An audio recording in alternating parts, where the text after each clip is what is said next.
Welcome to Just Say No, where we shine a light on cannabis with clarity, curiosity, and a commitment to credible conversation. I'm your host, Maria Calabrese, and you're listening live on KCAA Radio, 1050 AM, 106.5 FM, or wherever you get your podcasts. Today's episode is part one of a two-part series exploring the evolving role of women in cannabis, a topic near and dear to my heart and so essential, so layered, that I felt it deserved more than just one show. We'll be drawing from one of the earliest and most insightful panels held just after adult legalization in California, a conversation led by Maha Huq, who was co-founder of UCLA Canna Club, the very first student-led organization in the country. Now, this discussion was recorded during the early days of legalization in California. It featured powerful voices who helped shape this industry from the ground up and who are still pushing for the respect, equity, and inclusion women deserve. In part one, we'll explore the personal side of the story, what it was like to work in cannabis as a woman before legalization. Back in 2015, before California officially legalized cannabis for adult use, the industry was being hailed as a once-in-a-generation opportunity for women to lead a multi-billion-dollar movement. Women made up over a third of cannabis executives, outpacing the national average. But fast forward to today, and the numbers tell us a more complicated story. One of progress, but setbacks, reinvention, resilience. And because while women have made undeniable strides, we're still navigating real challenges. From lack of access to capital and underrepresentation in leadership to outdated stereotypes, harassment, and being tokenized in equity conversations. Women continue to face barriers to licensing, exclusion from insider networks, and a shortage of mentorship pipelines, especially in science, tech, and cultivation. Now, let me be clear. Please, this isn't about male bashing. Women need men, and men need women. Although Gloria Steinem used to say, women need men like a fish need a bicycle. But I disagree. We need allies, collaborators, co-creators. Because when women rise, we lift communities, families, and industries. Or as I like to repeat, the famous saying, Ginger Rogers did everything Fred Astaire did, right? Except backwards and in high heels. So today we're giving space to the stories that too often go unheard and shining a spotlight on the voices that are leading this industry forward with both strength and grace, which, by the way, can coexist. That's where the real power lies, combining strength and grace. We're going to talk about how far we've come, what still needs to change, and how stigma lingers, not only in society, but even in our family conversations. Later in the show, I'll spotlight the award-winning documentary, Mary Jane's The Women of Weed, share practical consumer tips on how to support equity-driven cannabis brands, and feature a special GBL TV quick hit video celebrating the feminine power of the plant herself. Plus, I'll share key legal updates. And finally, we'll hear from panel audience members sharing their reactions and thoughts to this important conversation. Remember, be sure to join me next week for part two, where we'll take the conversation further into the systemic issues of gender and racial equity, why representation in cannabis science and research is critical for women, and how we can build an industry that truly reflects the values of inclusion, wellness, and justice. So whether you're canna curious, an advocate, a patient, a policymaker, or just someone who wants to hear smart conversations with some of the boldest women in the industry, this one's for you. So sit back, relax, and let's get smarter together with some of the smartest and strongest Minds in the industry. By 2020, Bank of America and Merrill Lynch estimate that will grow to $35 billion. And many experts believe it could eventually reach $200 billion each and every year.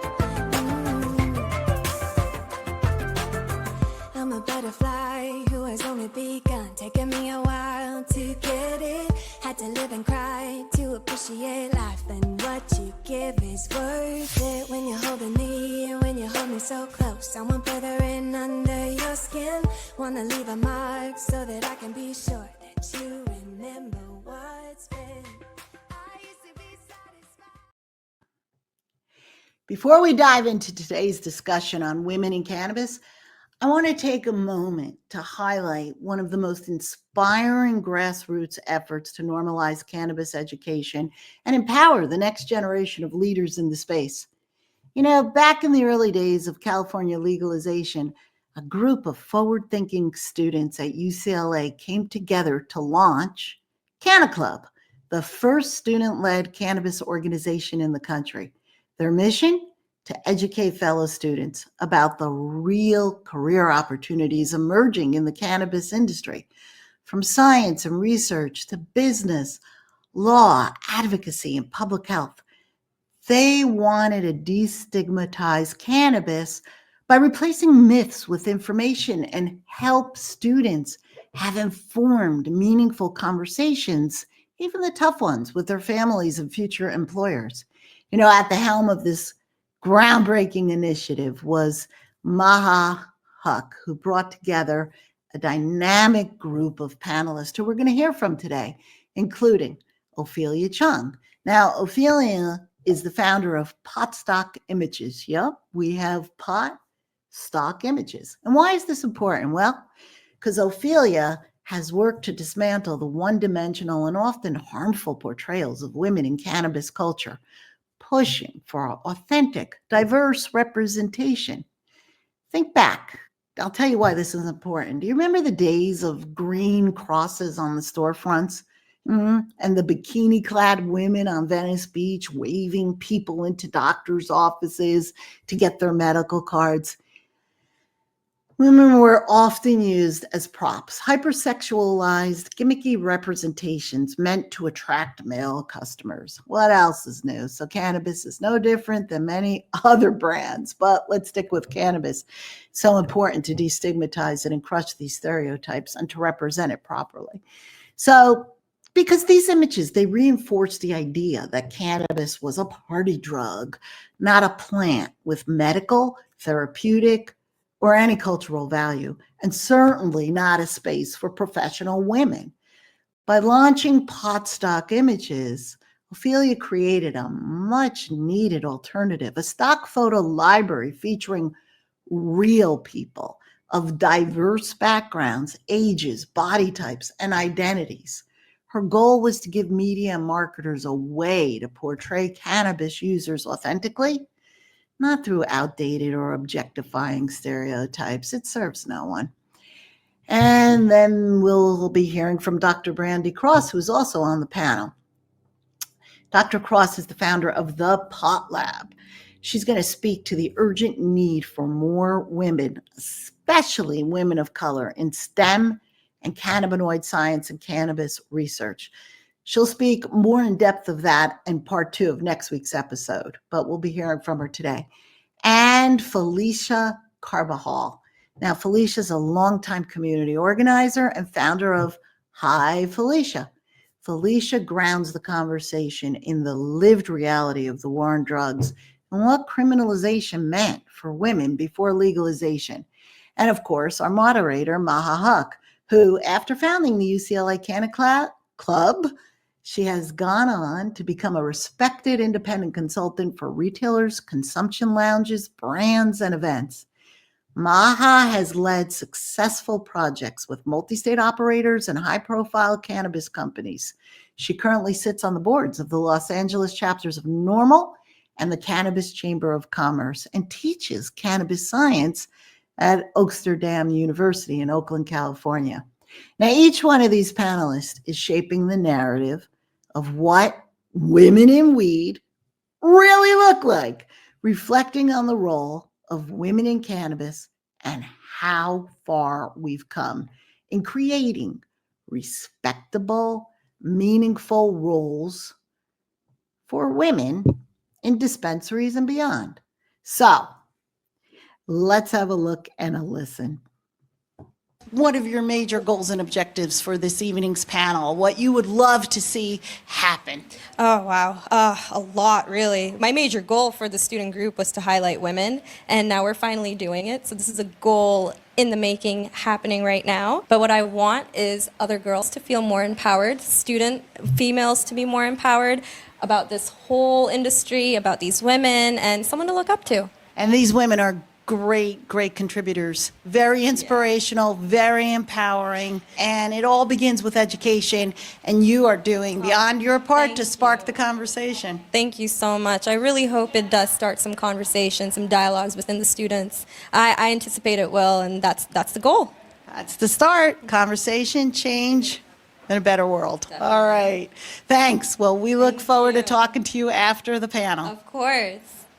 I am so very honored to introduce y'all to three amazing individuals. We've got Ophelia Chong, Dr. Brandy Cross, and Felicia Carbajal. So, yeah.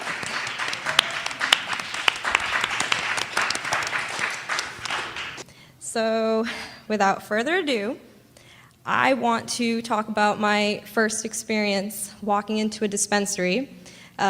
Fresh out of high school, got my medical card. I go to this kind of swanky, sketchy-looking dispensary. I walk in. I'm greeted by two very nice girls, but scantily clad. You know, no judgment on what they're wearing, but they were wearing the exact same thing. And they looked visibly uncomfortable. So, you know, kind of made me think, should I go back to my high school weed dealer, or should I, stay in this dispensary and get something? There was a manager that popped up, and rather telling the girls to fix around the dispensary, like the buds and stuff, he was telling them to fix their clothes and show more cleavage. So that left a bad taste in my mouth and prompted me to work at a dispensary and maybe change things, because all these dispensaries were just female bud tenders. And that was the perception of women 5-6 years ago in the cannabis industry. When I first started, that's all we could do was be bud tenders. And since then, it's evolved, thankfully, but not completely. So my question for any of y'all, anyone can chime in, how has the cannabis industry evolved from the time you guys started, and how was it for women back then? So I think maybe because I might have the oldest experience with this plant and the relationship, maybe I'll start. 1995, the Bay Area, Oakland, Berkeley, San Francisco. In terms of how was it, I mean, the first thing when you were explaining your story, I haven't shared this, but I've been dealing with a lot of just trauma, just surrounding the war on drugs and how I'm processing all of this stuff. So I'm like, oh shit, I should share with you guys one of my experiences. So 1996, I don't know, I'm 20 years old. I get picked up at Oakland International Airport with somebody with a gun. So, for me, my experience has always been this interesting one, because that's my first experience as a young person. And then, as I was an adult, I got to work with Dr. Alan Frankel. I got to see medicine, so I got to see CBD before it became hip, chic, whatever we're calling it now in terms of it being everywhere, and Whole Foods is getting ready to have it. So, I mean, I've seen just a very colorful experience with this plant. So my first story is always just interesting when I think about all of the experience I've had. But in 1995, I was sitting at a friend's apartment. They threw a big sack of weed down and asked me if I would take it into the city, because I was headed into the city, and I said yes. And so, I mean, that is my experience. So for me, it's always been this interesting one in terms of how do we get people access? How do we share information? How do we create this change? How do we break down these institutions that we currently have? So I'm actually one of the children that grew up on pot. I was one of the minors that was able to convince my parents to get a prescription for me in 1996. I was a high-performing student. I was in AP Biology, AP Law, AP English, but I never went to school, and I got straight A's because I just showed up for the tests. Once I started smoking cannabis, I started making my way in the world. I started community college in 1995. Ooh, I'm dating myself. And I was 16. We already did, girl. I know, right? We already did. And I'm living proof that cannabis does not make children stupid. It does not slow development. Because I went straight from there to Cal State Northridge on a scholarship through the Department of Defense in science. I got my bachelor's degree from CSUN, working on actually the endocannabinoid system under Dr. Cohen there. I got my master's degree there, and I went to Johns Hopkins School of Medicine 5 years after, working in pharmaceutical industry here at UCLA, and even a startup that now I'm collaborating with here at UCLA. Cannabis enhanced my life. It gave me direction. And back when I was leaving for Hopkins, I didn't know I was going to be a pioneer in Baltimore. I didn't know I was going to be doing something different when I left. I was all hype. I was like, I got into my top school. I'm going to Johns Hopkins Medical School. I told everybody in Panorama City. Everybody knew. All the way to Van Nuys, probably all the way here. I was screaming, and I was one of 2 CSUN students, or actually 2 students from Los Angeles, and we both went to CSUN. It's weird. That got in that year. When I moved to Baltimore, I didn't realize I wouldn't have access to medicine. I know it's stupid. Like, whoops, I forgot something. So I drove across 2 pounds. I don't think they can convict me for that anymore, right? No, you're good. And soon I started finding myself going up to, the outskirts of New York, near Canada, and getting pounds for myself, but also starting to toy around with things. And actually, the pot lab was established 10 years ago now, just to medicate myself. I was going on trips to Jamaica with my really hot girlfriend at the time, and learning how to make medicine from indigenous people, indigenous Black people who brought the seed from Africa to that land and still keep their strains there. It was powerful. I learned how to make bud rum.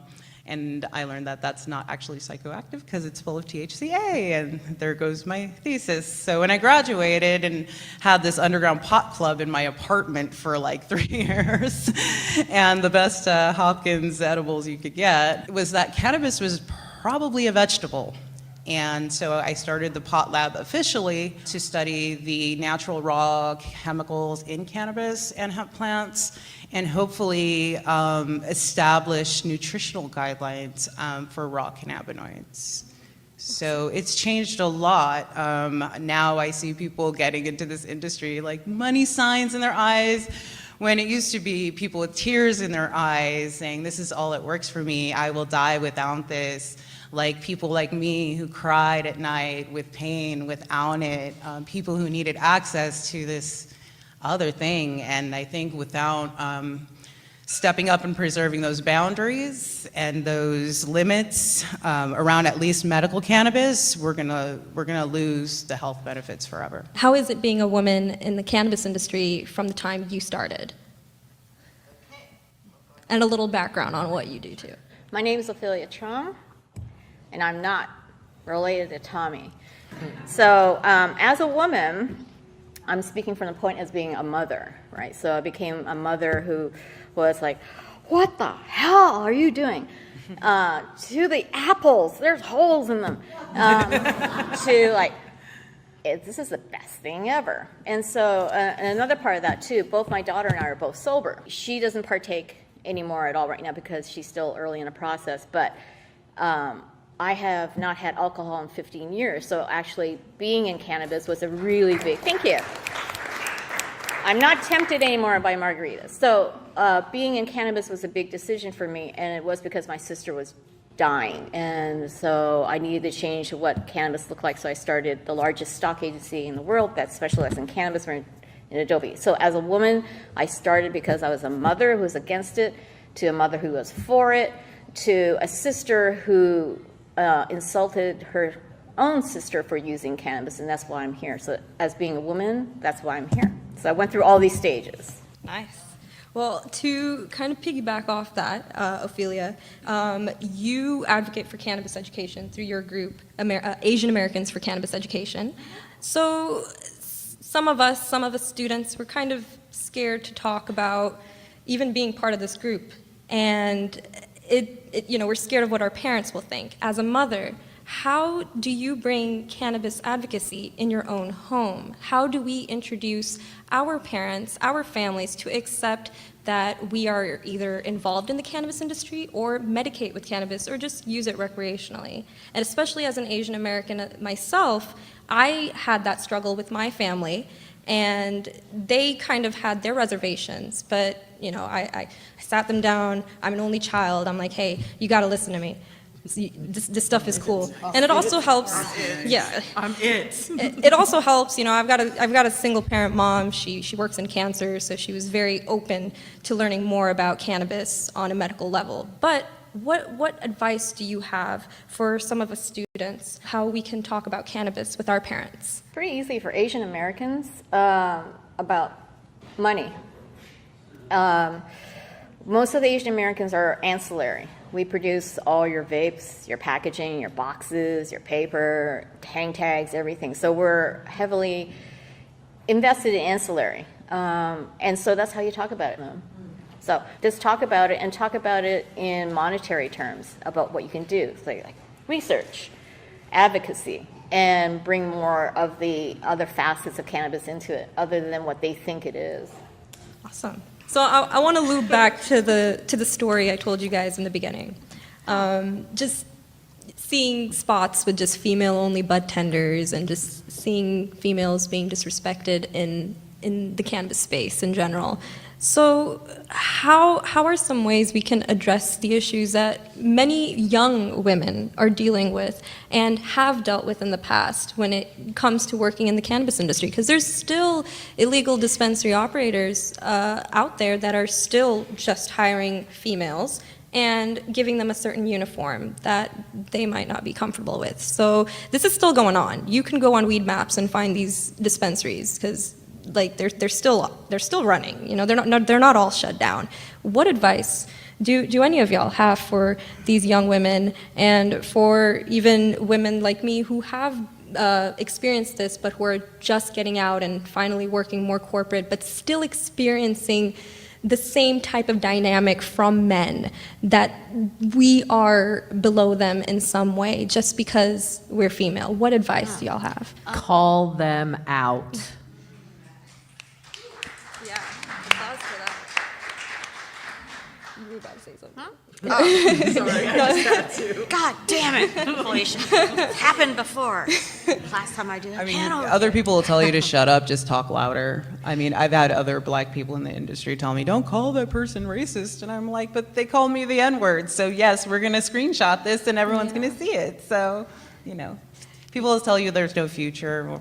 They'll threaten you, but just shake it off. Get your brothers or your cousins. Harassment and assault is still very prevalent, and it's something that I hear from other girls, like, hey, I'm working at a dispensary, this and this happened, how do I address it? And a lot of these girls, they don't have access to an HR department or anything They like need that. they need to remember there's supposed to be a labor peace agreement. So number one, if you're going to work in a shop that's not regulated, don't. Yeah. There's no point. Yeah.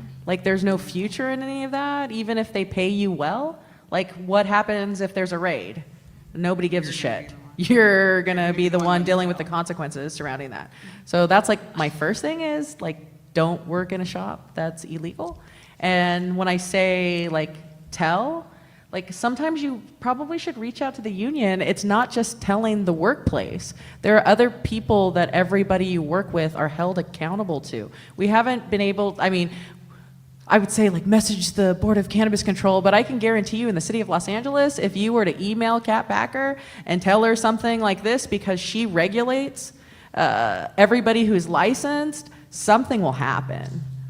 Something will happen. Well, like that's something we could definitely start with, is not supporting companies that are just not just not respecting women. That's definitely a step that we could take. And thank you guys so much. Thank you everyone for showing up, for supporting. It's been a wild ride with this cannabis student group. This is something I've always wanted to do. I'm so glad you guys are all a part of it. And thank you so much to these amazing panelists. Felicia, Thank you. Dr. Brandy, Ophelia, thank you so much. Maha Huck. Oh my God, what an amazing. That was the most empowering panel. Thank you so much. How long did it take you to get a prestigious university, UCLA, to agree to having a Canna Club? About a year, and that's pretty long for students because students graduate, and I'm about to graduate soon, so I needed to make this happen right before I graduated, so it happened. And was this a dream of yours for more than a year? Definitely. Back in community college, I tried to make a panel like this happen, and this was 3 years ago, and I finally got to do it, so 3 years in the making. Wow, there was 3 years of resistance. And when you say a panel like this, tell the viewers a little bit about the panel that people were not, boards of universities were not permitting. Women in Cannabis panel. That's really what it is, just women in cannabis. And some of the esteemed panelists you had. Felicia Carbajal from California Cannabis Advocates, Dr. Brandy Cross from Smart Farm Research Group, and Ophelia Chung. Push Magazine. She's an entrepreneur. She created Stockpot Images. Yeah. So we try to cover all different sectors of cannabis with this panel, not only on a physical diversity level, but also with their careers, just to kind of showcase students what else is out there for them. It's a multifaceted plant. It ranges from careers in law to policy to rules to regulations to science to research to medicine. Definitely, and that's what a lot of these students are wondering about, where they can fit into the cannabis industry. And hopefully this panel gave some insight on that for not just the female students, but all of the students who came through. Well, it was well attended and by both genders. Kudos to the students. Oh, yeah, definitely. It was all the support from the Canna Club student members. Couldn't have made this happen if we didn't have such a large student membership. I'm very happy that this is all coming together and we're all doing this together. We were talking about media, and that's something that why we were just thrilled that you invited us to cover it. And the way that marijuana and cannabis has been represented, and even still is represented, the smoke coming out of the back of the van, there's an audience for that. But the audience is so much larger. Yeah, no, things are definitely changing now. Social media, YouTube, all these video platforms, like, they need to start putting on better content for cannabis, and that's what you guys do. Oh, thank you. Thank you. Well, you provide the forum and you put the panel together and organize. It's going to take education, it's going to take organization, and it's going to take outreach. And outreach is limited because the audience that's not being talked to is also the audience that's a little scared to be chatting about it on social media. We have to provide content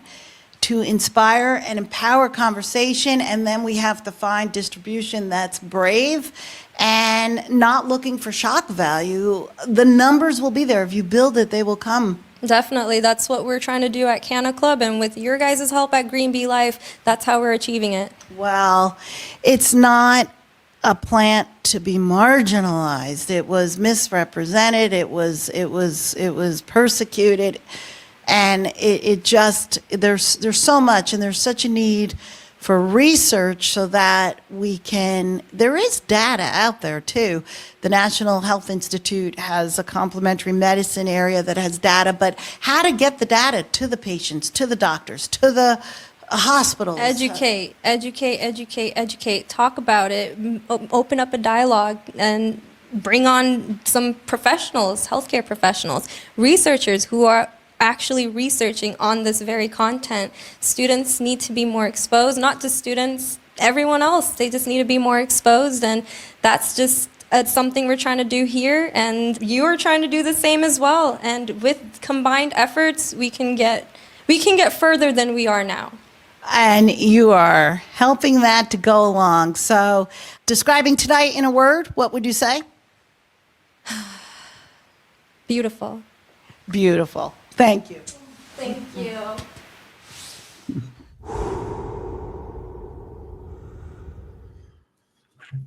And that's only part one.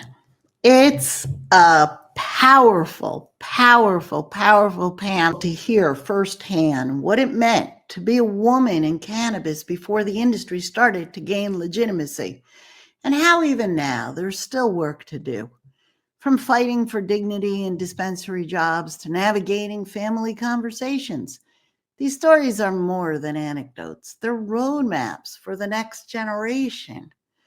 This is what breaking the glass ceiling really looks like. It's not just about leadership titles, which are nice, but it's about reclaiming our place and reshaping how this industry sees, hears, and values women, which leads me to this week's product spotlight.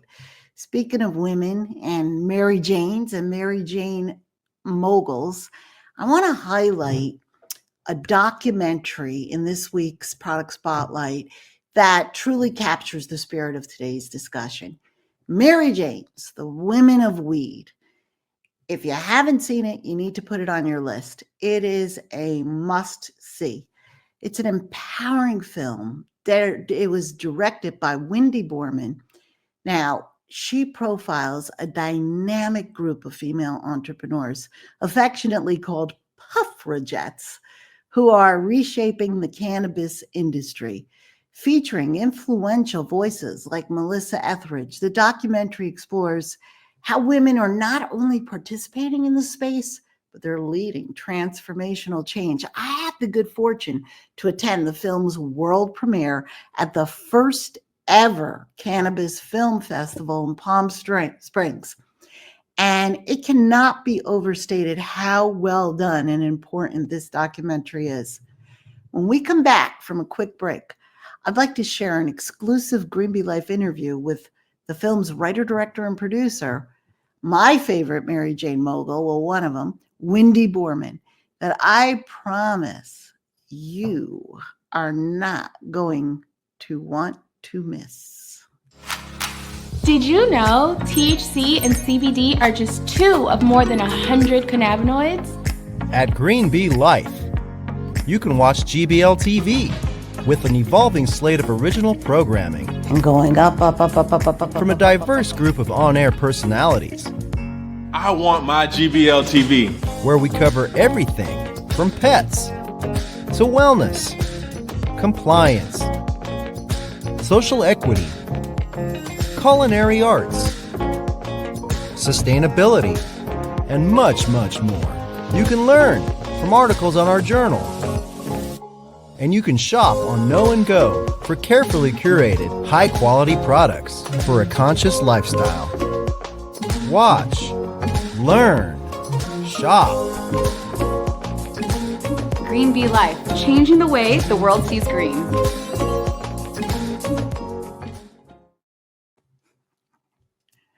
Welcome back. You're listening to Just Say No on KCAA Radio, 1050 AM, 106.5 FM.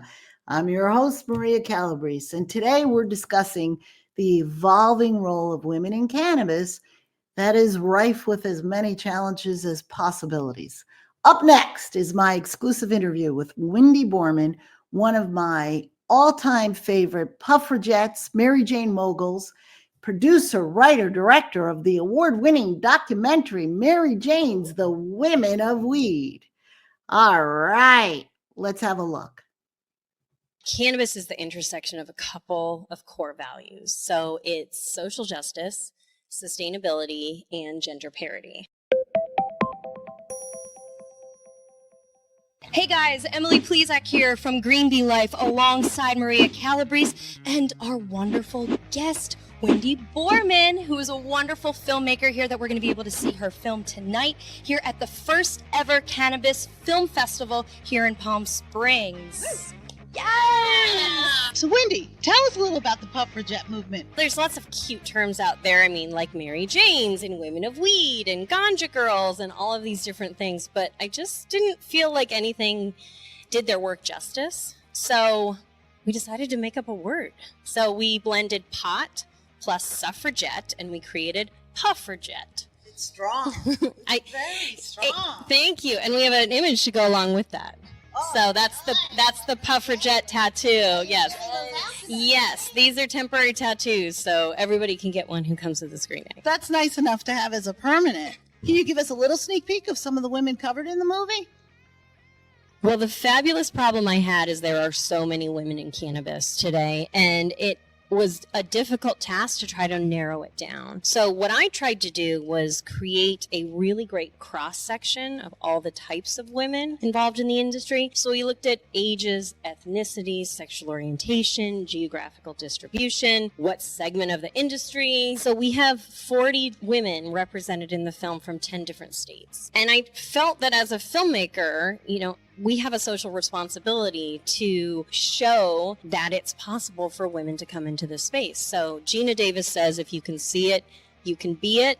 And I took that to heart. So some of the amazing women we have in the film include Wanda James, the first African-American dispensary owner in actually the entire U.S. Betty Aldworth, she's the executive director for Students for Sensible Drug Policy. There's many Mary Jane moguls out there that the exciting thing about the end of Prohibition is no glass ceiling, and it looks like women are rising to the top.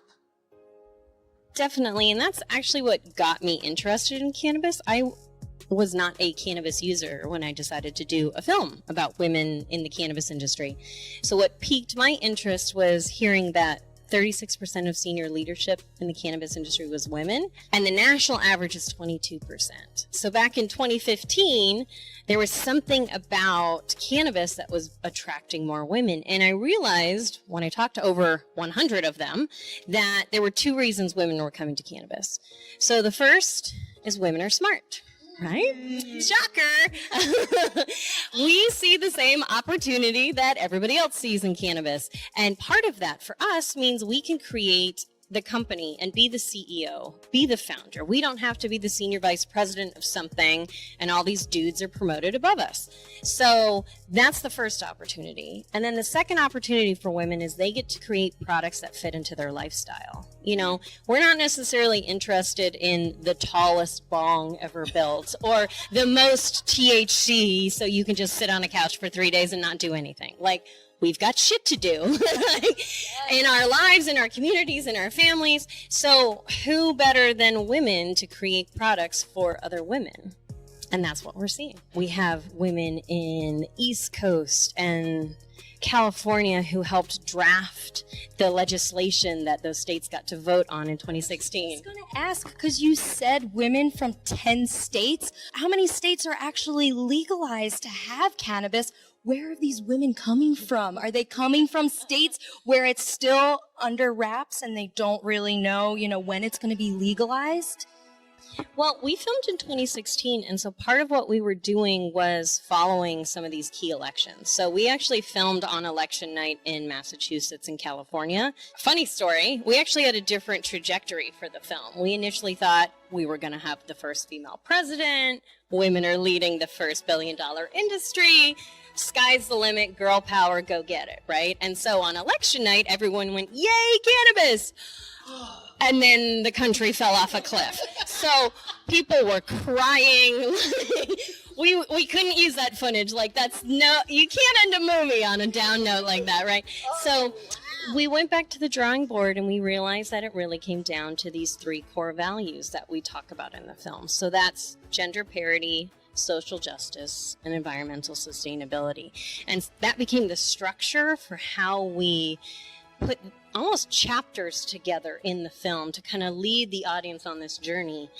And with that, I had to become an on-camera narrator. So I needed to guide the audience on this journey, and that meant I needed to get really authentic and vulnerable about my family's history of addiction and how that had kept me from ever trying cannabis. So I started out as a skeptic, and sorry to give away some of the ending, but you actually see me try cannabis for the first time ever, and that's the end of the movie. And it's not been a gateway to Skid Row, it appears. I'm still here. I've not moved on to harder drugs. Hopefully I'm a testament to it not being a gateway drug. Yeah, you look alert. I think it's apropos that you quoted Gina Davis because you have her gorgeous eyes. I think you resemble her a little bit. Thank you. I really appreciate that compliment. I'm just not going to drive off a cliff tonight. And this evening, I believe you're getting ready for a meet and greet before the screening, and you have a wonderful sponsor for the meet and greet this evening. Our sponsor tonight is Elemental Woman. And is that Karen Cook? Do you want to come in and tell us? Oh, look! You're gonna get super I got close. pinned last night. I'm officially a Puffrajette. She is. I'm a Puffrajette. Thank you so much. Yes.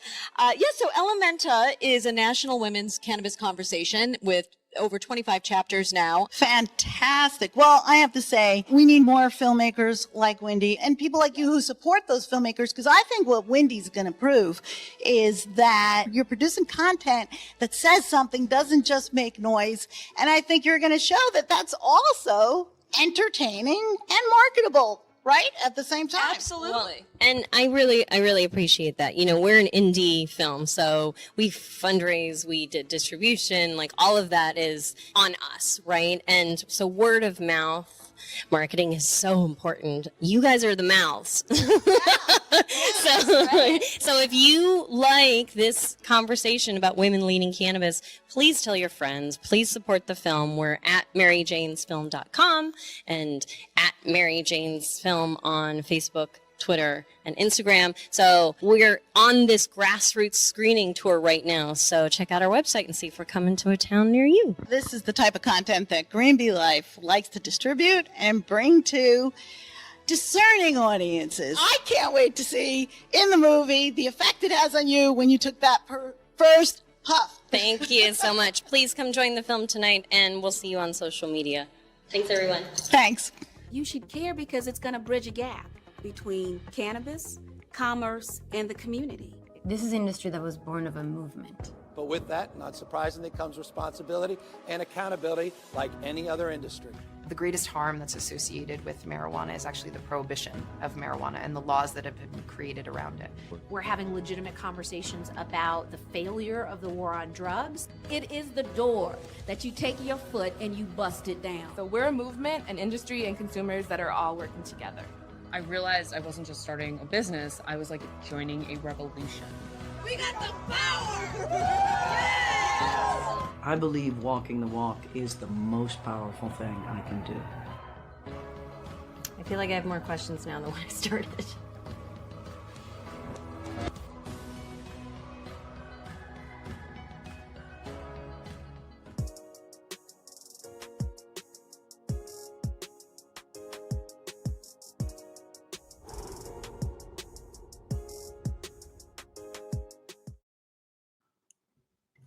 Brilliant filmmaker. Oh, gosh.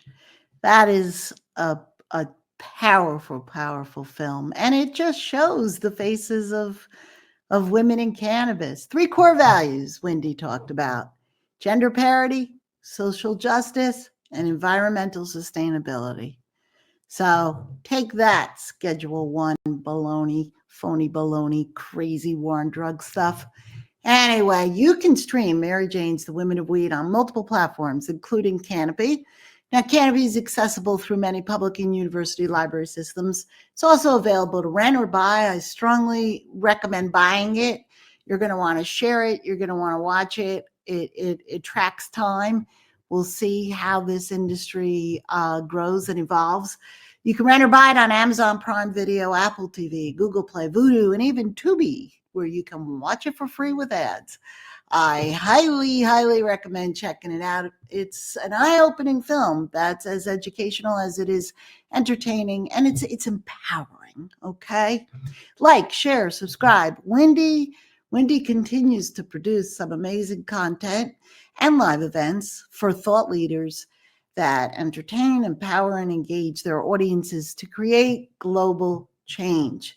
She has a purpose-driven mission.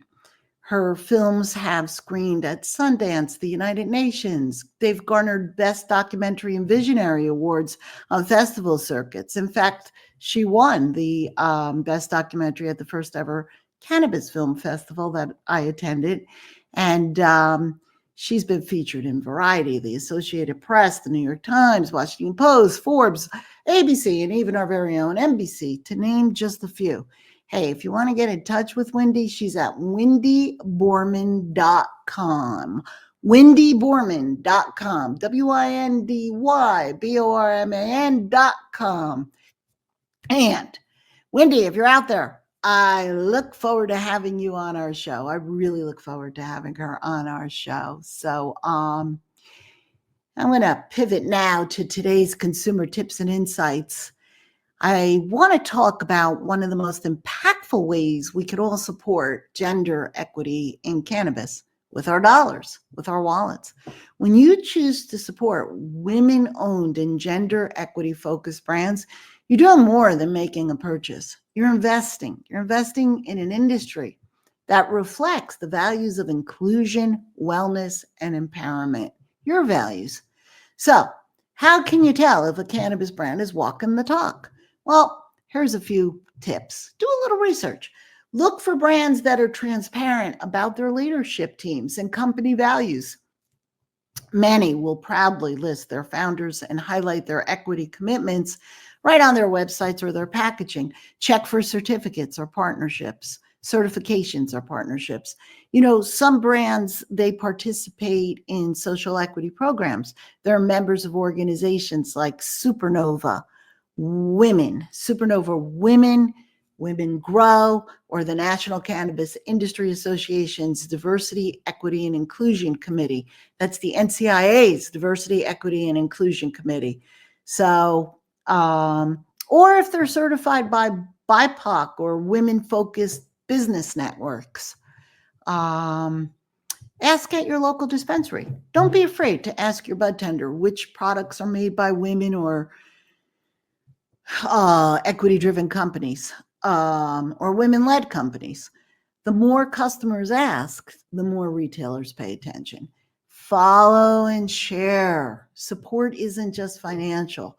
Following these brands on social media, sharing their content, and leaving reviews, it helps amplify their visibility, especially in a space still dominated by the larger players. Vote with your wallet. If you have a choice between two brands and one is women or BIPOC owned, consider choosing the one that reinvests in equity and community. That's how we change the industry from the ground up, guys, from the ground up. So whether you're shopping for wellness, for fun, or for pain relief like myself, know that your choices matter.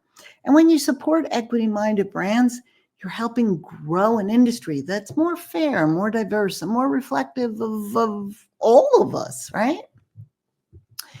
And sometimes the most powerful insights don't just come from the panelists, but from the people listening, learning, and inspired to take action. After the UCLA Canna Club panel wrapped, I had the chance to speak with two audience members who were so deeply moved by what they heard. And one of our GBL TV hosts was able to catch them on their way out. I want to share a clip with you. They reflected on the importance of supporting women-led and equity-focused brands and how the conversation reshaped their understanding of cannabis as not just a product, but a platform for change. But I have a feeling they already kind of understood that before they went in.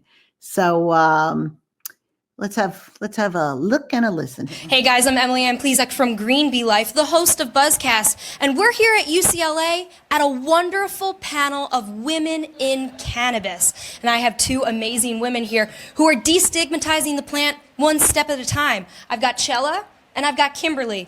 Who wants to go first? So Chella, tell me a little bit about your news show that you do with your husband and a little bit about your feature that you guys are working on. Development. So Dave and I do a news chat show from our place in Mount Washington called Reefer Revolution, live on Sunday afternoons at 4:20. We do blunt commentary on cannabis news and the politics of pot. We do actions and things that you can do to help destigmatize the plant. Nice. Now, Kimberly, tell me a little bit about what your company does. Okay. I set up for the people with the license who want to be manufacture the oil, distillate oil. So we know the technique, we got the knowledge, we get the machine in, we set up for them from A to Z and, run it and make the oil. Nice. So you're basically, for lack of a better word, a consulting company on how oil and the proper way to manufacture cannabis oil. Yes, from the trim until you got the real oil, the golden oil come out. Yes. Awesome. Now, what is the biggest obstacle that you think women today face in cannabis as coming from media, as coming from manufacturing? What is the biggest obstacle that you think we as women face? There's so many obstacles that we face outside of the cannabis industry, but within the cannabis industry, what do you think? Patriarchy. It's the same thing everywhere. It's patriarchy. It is. Yeah, so we have to deconstruct patriarchy. But it's a female plant, so why not? It is a female plant. We're a nurturing spirit. We're a nurturing sex, just like the plant. We're a nurturing plant, right? I think we should talk with women to involve in this industry more, because this needs a lot of time. And I've been studying in school for the whole year, and I've been internship there. And then, for the whole year, I just met 3 women. Wow. And the thing, because this needs a lot of time. And the woman, we got family, we got children, we got, a lot of things. But hey, why can't the man do that role? Yeah. Let's switch roles a little. Yes. The same in media. Yeah, absolutely. Women and minorities had to sue in 1977 to get into the IATSE, and women are still severely underrepresented in the crafts. Definitely. And so now at the beginning of the cannabis industry, I think it's important to press for equity within the entire space. Definitely. And what do you think is one way that both men and women what's the first step that we need to take in order to work together rather than butting heads? We say the patriarchy is a bit against us, but they're also going to be the ones that's going to be helping us get up there, because sadly, most of the men in this country are the ones who have the money that are investing into these companies. It's the money. Money talks. So spend where you want to see your dollars being spent. So seek out dispensaries that... We're talking to you, investors and capitals. And everyday consumers. Spend your money the right way. Wisely. Look where follow the money. Find female dispensaries, use the products that are made by female companies, or at least equity-based companies. It doesn't have to be, all women all the time, but that would never actually be the case because women only own about 26% of the companies anyway. Gosh, and we need to see that percentage go up. Kimberly, you run your own company, so that's amazing that you're the head of a company. I'm so happy to be here today because I will see from the UCLA, maybe from USC, from all other campus. We have the group of the women like today.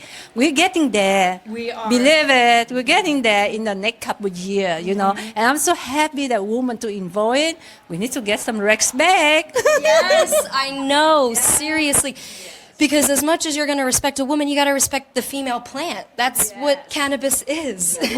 Well, thank you so much for everything that you guys are doing in the cannabis space, in the community, for your company. Now, for people who want to get in touch with you guys, where can they go to? They should go to Reefer Revolution Live on YouTube and all the socials.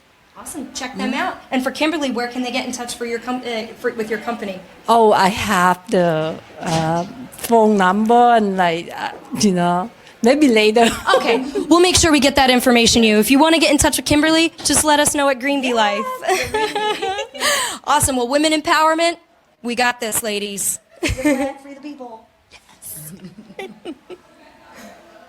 Awesome. They're just fantastic, fantastic. Yeah, we just have to stick together, do this together. We can, I always say, we can fail individually or we can succeed collectively. And that's women with women and women with men, men with men, men with women. That's it. We've just got to all work together. So as we continue to spotlight the evolving role of women in cannabis, it's important to take a look at where we stand legally when it comes to gender equity in this space and where the law is still falling short. While some states have implemented social equity programs aimed at supporting women and BIPOC entrepreneurs, progress is it's inconsistent. In California, for example, several municipalities have launched equity licensing initiatives, but many of those programs facing delays, funding gaps, and limited access to capital. At the federal level, cannabis remains illegal, which that just further restricts access to banking and business resources, especially for marginalized groups. Advocates are continuing to push for policies that prioritize equitable access to licenses, grants, and education. And while some progress has been made, there's no sweeping legislation to report at the state or federal level that specifically protects or promotes women in cannabis. Instead, we've seen a patchwork of well-intentioned programs, some helpful, others not so much, underfunded, delayed, or not designed with women's unique challenges in mind. Here in California, we've made some strides.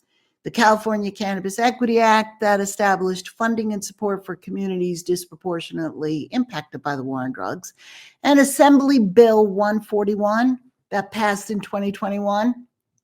It created the Department of Cannabis Control and included a new deputy director of equity and inclusion to integrate equity efforts across state programs. Cities like Los Angeles have extended deadlines for social equity applicants, aiming to give more time and access to qualified individuals, many of them women, people of color, to enter the legal market. But despite these efforts, gender-specific barriers persist. Most equity programs don't directly address the lack of access to capital for women entrepreneurs, and they often overlook the need for mentorship, childcare support, or the financial literacy tools women need to move from passion to profitability. You know, recent studies show that women now hold about 37% of senior level positions in cannabis. Now that's down from earlier highs and still far from true parity. And for women of color, the numbers are even more stark. You know, advocates are calling for solutions like decriminalizing cannabis at the federal level to unlock banking access for women-led businesses, conducting cannabis equity assessments to evaluate the impact of current programs, offering tailored business support for women and LGBTQ plus founders, and mandating diversity and inclusion training across the entire ecosystem. Organizations that deserve a shout out and to be supported, like the Minority Cannabis Business Association and Oaksterdam University, are doing the grassroots work, providing education, advocacy, and technical support where policy still lags behind. The bottom line, good intentions aren't enough. If we want a truly equitable cannabis industry, we need legalization and programs that are not just inclusive in theory, but in design, in funding, and in execution.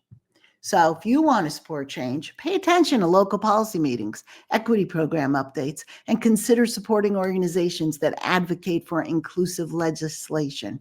Ask your lawmakers where they stand on equity in cannabis and keep showing up, because when policy includes women, everyone benefits and the entire industry grows stronger. I could go on and on and on. What a journey this has been. We've heard powerful reflections from women. I could go on. That's why we're having a part 2 next week. So we've heard powerful reflections from women who experienced firsthand the challenges and the changes in the cannabis culture from pre-legalization to the present. present. We've learned how crucial visibility, dignity, and respect are, not just in business, but in the way we talk about cannabis at our dinner tables, in our classrooms, and in our communities. Next week on part 2 of our Women in Cannabis series, we're going to dive deeper with our panel into the systemic side of the story, why gender and racial equity matters, what social equity programs are doing, and where are they falling short. I want to thank you so much for tuning in to Just Say No with me today. I'm Maria Calabrese, and I'll see you next time for part 2 of this essential conversation. Just Say No is a Green Bee Life presentation airing live weekly on Friday afternoons from 4 to 5 p.m. Pacific on KCA Radio and KCAA TV. Archived audio episodes are on Green Bee Life, greenbeelife.com, iHeartRadio, Spreaker, and most third-party major platforms. For archived videos, check them out on GBL TV, on Green Bee Life, YouTube, and Rumble. To follow us, our Instagram and Facebook is at Just Say No Radio. To apply to be a guest on the show or for sponsorship and advertising opportunities, go to greenbeelife.com/Just Say No, and feel free to reach out to me, Maria, for any questions. I'm at Maria@greenbeelife.com, or call me